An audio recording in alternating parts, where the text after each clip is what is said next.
오늘의 영상을 끝까지 보고 오늘부터 실천해서 건강한 노년 생활을 보냅시다. 실천하는 여러분이 되길 응원합니다. 어젯밤 그 간식 그냥 넘길 일이 아닐 수 있습니다. 어젯밤을 한번 떠올려 보세요. 저녁은 이미 드셨고 하루 일과도 다 끝났고 소파에 편하게 기대서 TV를 보고 있는 시간입니다. 그때 손이 어디로 가던가요? 탁자 위에 놓인 작은 봉지 하나. 견과류 봉지입니다. 이건 몸에 좋잖아. 이 말 한마디면 마음이 한결 가벼워집니다. 과자도 아니고 라면도 아니고 몸에 좋다고 들은 음식이니까요. 그런데 아침에 일어났을 때 몸이 유난히 무겁다거나 손이나 얼굴이 조금 붓는 느낌은 없으셨나요? 혹시 화장실에 다녀왔는데도 개운하지 않은 느낌은요? 이 질문에서 잠깐이라도 멈칫하셨다면 오늘 이야기는 그냥 흘려들으시면 안 됩니다. 대부분은 이렇게 생각합니다. 나이 들어서 그렇지. 요즘 컨디션이 안 좋아서 그래. 그리고 그대로 넘깁니다. 견과류는 문제가 될 거라고 상상조차 하지 않습니다. 왜냐하면 견과류는 늘 몸에 좋은 음식으로 알려져 있기 때문입니다. 이 생각이 오히려 문제를 더 오래 끌고 갑니다. 많은 분들이 견과류를 식사처럼 드시는 게 아니라 하루의 끝에 보상처럼 드십니다. 오늘 하루도 잘 버텼으니까 이 정도는 괜찮겠지. 아몬드 몇 알, 캐슈넛 몇 개, 땅콩 몇 알.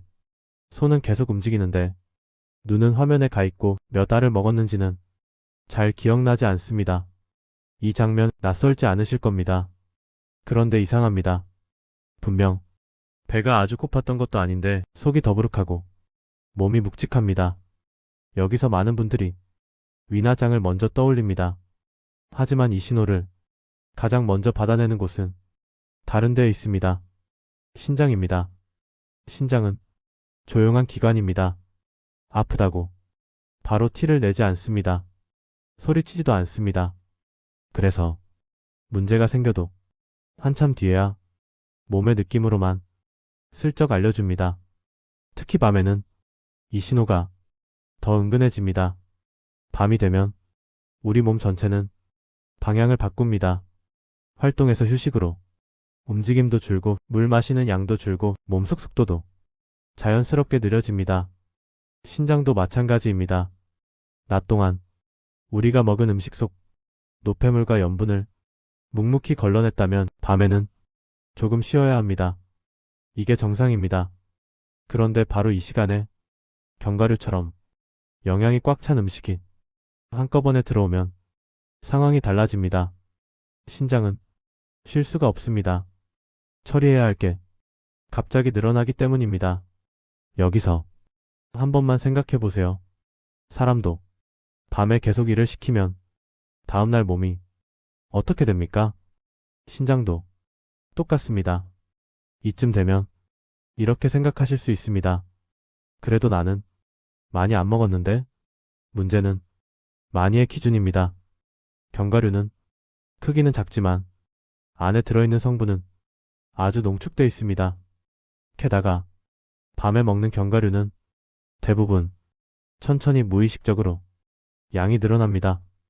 입이 심심해서 먹는 음식은 배가 부르다는 신호를 잘 느끼지 못하게 합니다. 그래서 조금 먹었다고 생각해도 몸에는 조금이 아닐 수 있습니다. 비슷한 장면을 직접 본 적이 있습니다. 평소에 과자는 거의 안 드시고 늘 몸에 좋은 것만 먹는다고 말씀하시던 분이었습니다. 밤마다 견과류를 조금씩 드셨고 본인은 아주 잘 관리하고 있다고 생각하셨습니다. 그런데 어느 날 이런 말을 하시더군요. 요즘 아침에 몸이 왜 이렇게 무거운지 모르겠어. 아프다고 느끼지도 않았고 특별한 증상이 있다고 생각하지도 않았습니다. 그저 컨디션 문제라고만 여기셨습니다. 신장은 이렇게 신호를 보냅니다. 아픔이 아니라 느낌으로. 그래서 더 쉽게 놓치게 됩니다. 그리고 같은 습관을 계속 반복하게 됩니다.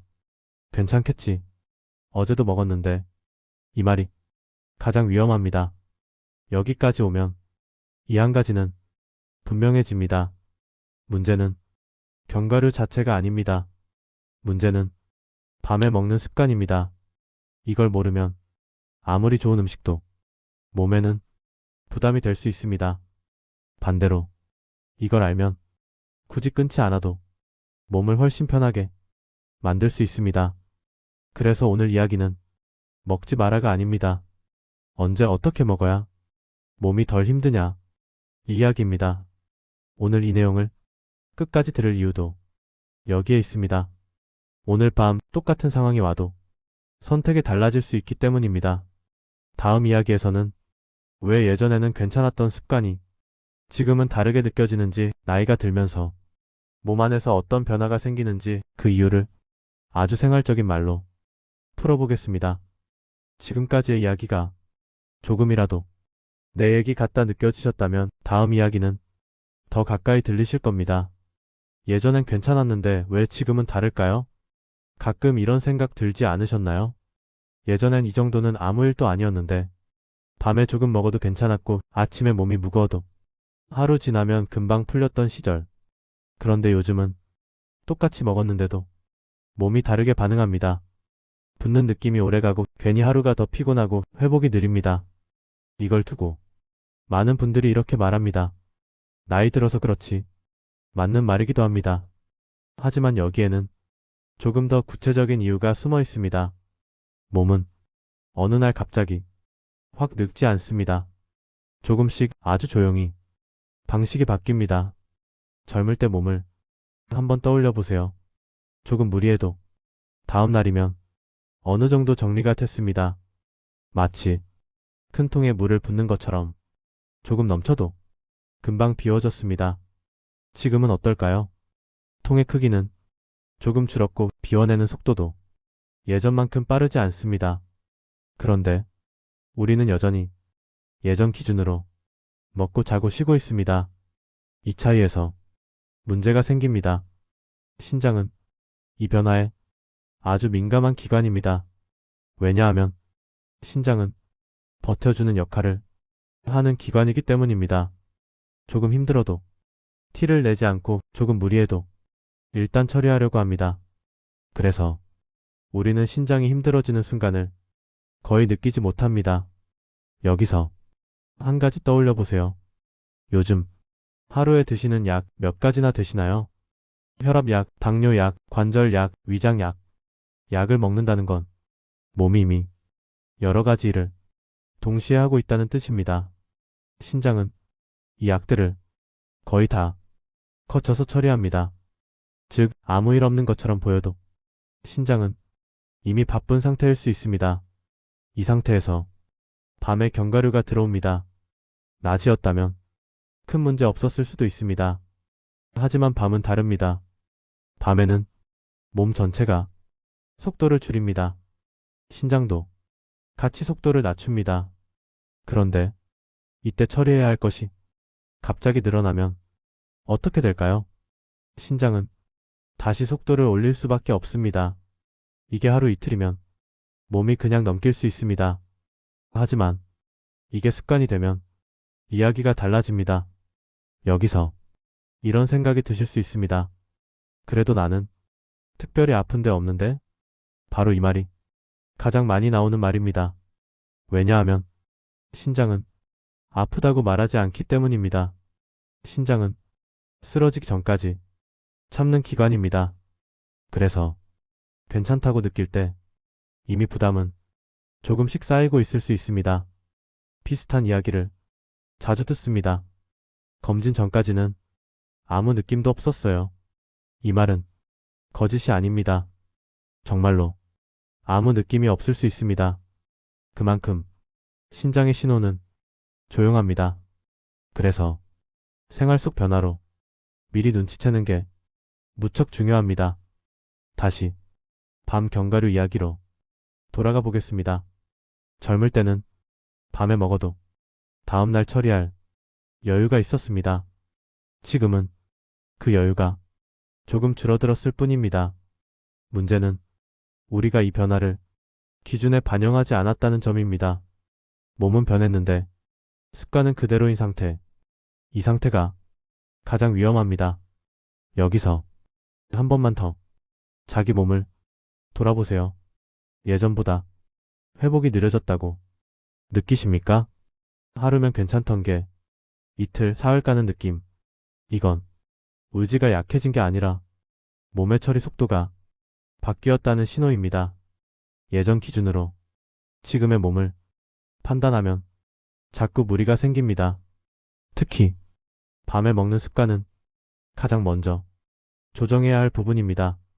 다음 이야기에서는 그럼 어떤 분들이 이 변화를 특히 더 심각하게 받아들여야 하는지, 지금 이 신호를 절대 그냥 넘기면 안 되는 분들은 어떤 경우인지 아주 생활적인 기준으로 짚어보겠습니다. 지금 이야기가 조금이라도 요즘 내 몸 같다 느껴지셨다면 다음 이야기는 더 직접적으로 와닿으실 겁니다. 이 신호 그냥 넘기면 안 되는 사람들, 아침에 일어나서 손을 한번 쥐어봅니다. 예전보다 조금 뻣뻣한 느낌, 반지가 잘 안 돌아가는 느낌. 대부분은 이 정도쯤은 대수롭지 않게 넘깁니다. 아침엔 원래 좀 그렇지 붓는 날도 있는 거고. 그런데 이런 날이 가끔이 아니라 자주 반복된다면 이건 이야기가 달라집니다. 비슷한 말을 정말 많이 듣습니다. 난 특별히 아픈 데 없어. 그런데 가만히 들어보면 말이 이렇게 이어집니다. 아침에 얼굴이 좀 부은 것 같고 밤에 화장실은 예전만큼 안 가. 이 두 말이 같이 나오면 몸은 이미 신호를 보내고 있는 겁니다. 신장은 문제가 생겨도 아프다고 말하지 않습니다. 대신 생활 속 느낌으로 슬쩍 알려줍니다. 그래서 눈치채지 못하면 계속 지나치게 됩니다. 여기서 자기 몸을 조금만 돌아보세요. 최근 들어 이런 변화가 있었는지요? 아침에 손이나 발이 자주 붓는다. 밤에 화장실 가는 횟수가 줄었다. 소변색이 예전보다 진해졌다고 느낀다. 이유 없이 몸이 더 무겁다. 이 중에서 두 가지 이상 겹친다면 몸은 이미 조금 무리하고 있을 수 있습니다. 특히 이런 경우라면 더 그렇습니다. 혈압약을 매일 드시는 분, 당뇨 이야기를 한 번이라도 들어본 적 있는 분, 약을 먹는다는 건 몸이 이미 여러 가지 일을 동시에 하고 있다는 뜻입니다. 그리고 그 일의 한가운데에 신장이 있습니다. 신장은 약을 처리하고 수분을 조절하고 노폐물을 걸러냅니다. 눈에 띄지 않게 계속 일합니다. 그래서 힘들어도 겉으로 드러나지 않습니다. 이 상태에서 밤마다 견과류처럼 처리해야 할 게 많은 음식이 더해지면 신장은 쉴 틈이 없어집니다. 이쯤 되면 이런 생각이 들 수 있습니다. 나는 아직 큰 병은 없는데? 맞습니다. 그래서 더 중요합니다. 큰 병이 생긴 티가 아니라 아직 괜찮을 때 생활 신호를 읽어야 하기 때문입니다. 많은 분들이 검진 결과를 보고 이렇게 말합니다. 그전까진 아무 느낌도 없었어요. 이 말은 틀린 말이 아닙니다. 정말로 아무 느낌이 없었을 수 있습니다. 신장은 그만큼 조용한 기관이니까요. 그래서 이런 생활 속 변화가 훨씬 중요합니다. 밤에 먹는 습관이 괜찮았던 시절과 지금이 다른 이유도 여기에 있습니다. 젊을 때는 조금 무리해도 다음날 어느 정도 정리가 됐습니다. 지금은 그 여유가 조금 줄었을 뿐입니다. 몸이 약해진 게 아니라 처리 속도가 달라진 겁니다. 그래서 어떤 분들은 기준을 조금 더 낮춰야 합니다. 남들은 괜찮다는 데가 아니라 내 몸은 지금 어떤가, 이 기준으로 보셔야 합니다. 여기까지 오면 이 한 가지는 분명해집니다. 모두에게 같은 기준을 적용할 수는 없습니다. 어떤 분들은 조금만 조절하면 되고 어떤 분들은 시간과 양을 더 신경 써야 합니다. 이제부터는 이 차이를 좀 더 분명하게 풀어가 보겠습니다. 특히 견과류를 어떻게 먹어야 몸이 덜 힘든지 완전히 끊지 않고도 지킬 수 있는 방법을 차근차근 이야기해보겠습니다. 지금까지의 이야기가 내 얘기 같다 느껴지셨다면 이 다음 내용은 훨씬 현실적으로 도움이 되실 겁니다. 그래도 이건 알고 먹어야 합니다. 여기까지 오면 마음속에 이런 생각이 생깁니다. 그럼 도대체 어떻게 먹어야 되는 거야? 끊으라는 얘기도 아니고 무조건 위험하다는 얘기도 아니고 그렇다고 아무 생각 없이 먹어도 되는 건 아닌 것 같고 이쯤에서 기준이 필요해집니다. 많은 분들이 견과류를 한 덩어리로 생각합니다. 아몬드든 캐슈넛이든 땅콩이든. 그런데 실제로는 몸에 들어왔을 때 느낌이 꽤 다릅니다. 특히 밤에는 이 차이가 더 크게 느껴집니다. 아몬드는 씹는 느낌이 단단해서 자연스럽게 속도가 느려집니다. 그래서 몇 알 먹고 나면 손이 멈추는 경우가 상대적으로 많습니다. 그런데 캐슈넛이나 땅콩은 상황이 조금 다릅니다. 부드럽고 씹기 편하고 입안에서 금방 사라집니다. 그래서 조금만 먹으려고 해도 어느새 생각보다 많이 들어가 있습니다. 이 차이가 왜 중요할까요? 밤에는 몸이 쉬는 방향으로 기울어져 있습니다. 이때 처리해야 할 양이 조금만 늘어나도 신장은 바로 부담을 느낍니다. 특히 여러 종류를 섞어서 먹는 경우 아몬드 몇 알, 캐슈넛 몇 개, 땅콩 몇 알. 입에는 좋지만 몸에는 여러 가지 일을 동시에 맡기는 셈입니다. 여기서 많이들 착각하는 부분이 하나 있습니다. 나는 짜게 안 먹어. 그런데 견과류 중에는 생각보다 염분이 있는 경우가 많습니다.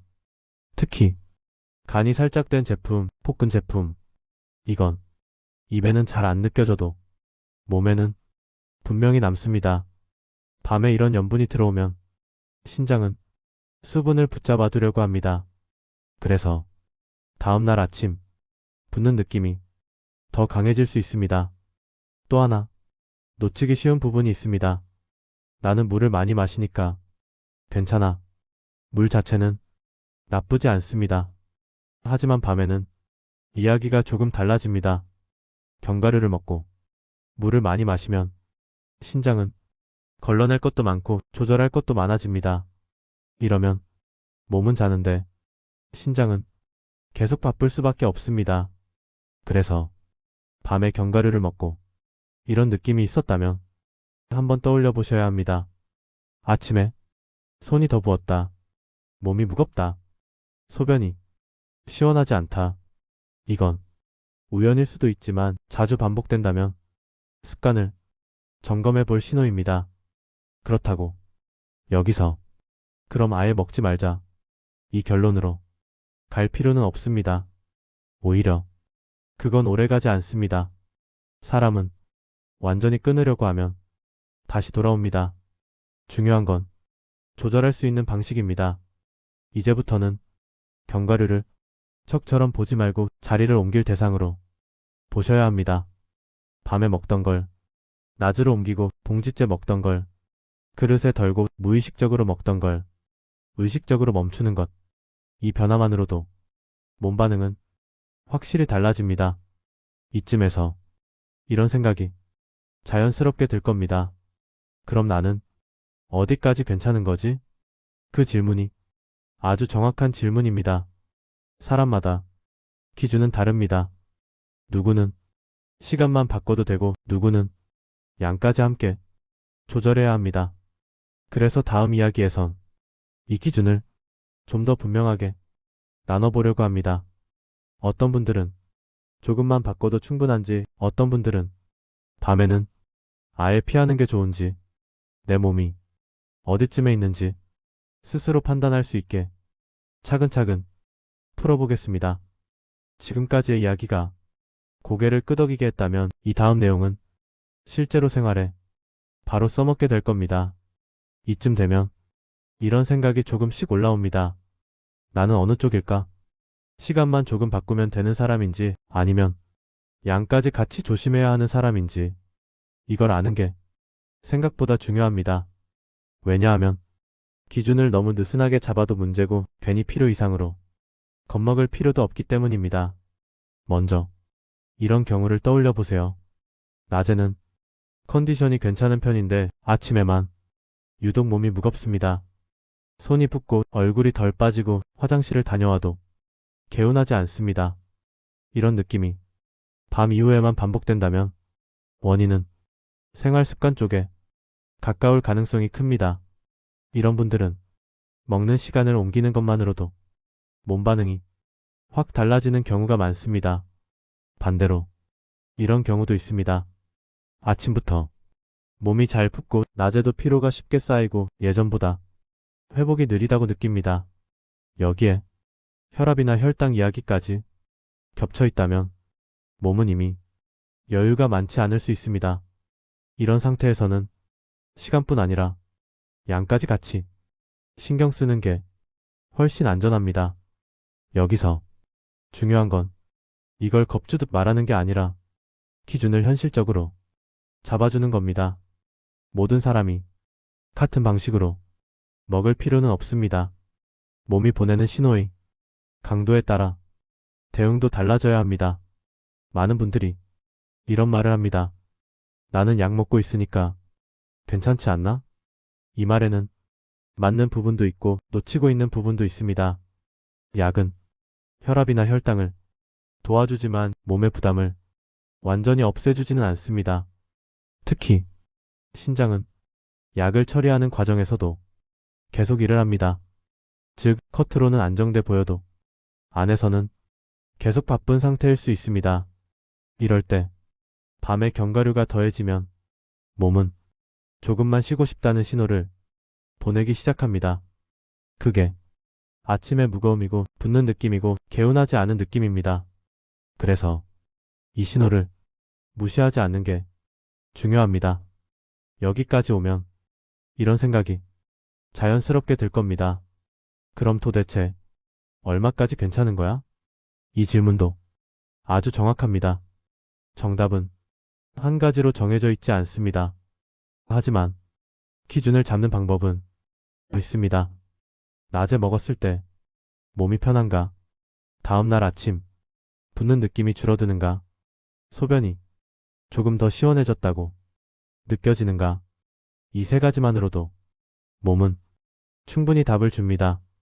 그래서 견과류를 끊을지 말지보다 더 중요한 건 몸 반응을 보면서 조정하는 태도입니다. 남들이 괜찮다더라가 아니라 내 몸은 지금 어떤가? 이 기준으로 판단하셔야 합니다. 이제 남은 건 하나입니다. 이걸 하루 생활 속에서 어떻게 적용하느냐입니다.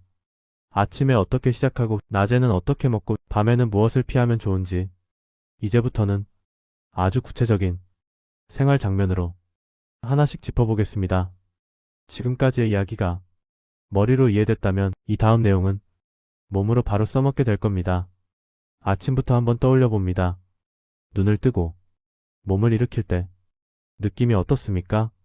어제보다 조금 가볍게 느껴지면 전날 선택은 대체로 맞았던 겁니다.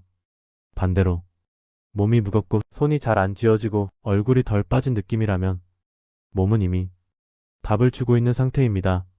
이럴 때 그래도 몸에 좋다니까 하면서 같은 습관을 반복할 필요는 없습니다. 그래서 기준은 복잡할 필요가 없습니다. 밤에 먹었을 때 다음 날이 불편하면 그건 내 몸에는 맞지 않는 시간입니다. 낮에 먹었을 때 별다른 불편이 없으면 그 시간은 괜찮은 시간입니다. 몸은 생각보다 솔직합니다. 하루 중 견과류를 가장 안전하게 먹을 수 있는 시간은 대체로 아침과 점심 사이입니다. 이 시간에는 몸이 이미 움직이는 방향으로 돌아가 있고 신장도 처리할 여유가 있습니다. 그래서 같은 양을 먹어도 몸 반응이 전혀 다르게 옵니다. 여기서 먹는 방법도 함께 바꿔야 합니다. 봉지째 먹으면 양 조절은 사실상 불가능합니다. 이건 의지 문제가 아닙니다. 사람 손은 눈에 보이는 만큼 움직이게 돼 있습니다. 작은 그릇 하나에 딱 덜어놓고 그만 먹으면 그걸로 끝입니다. 이렇게만 해도 몸은 훨씬 편해집니다.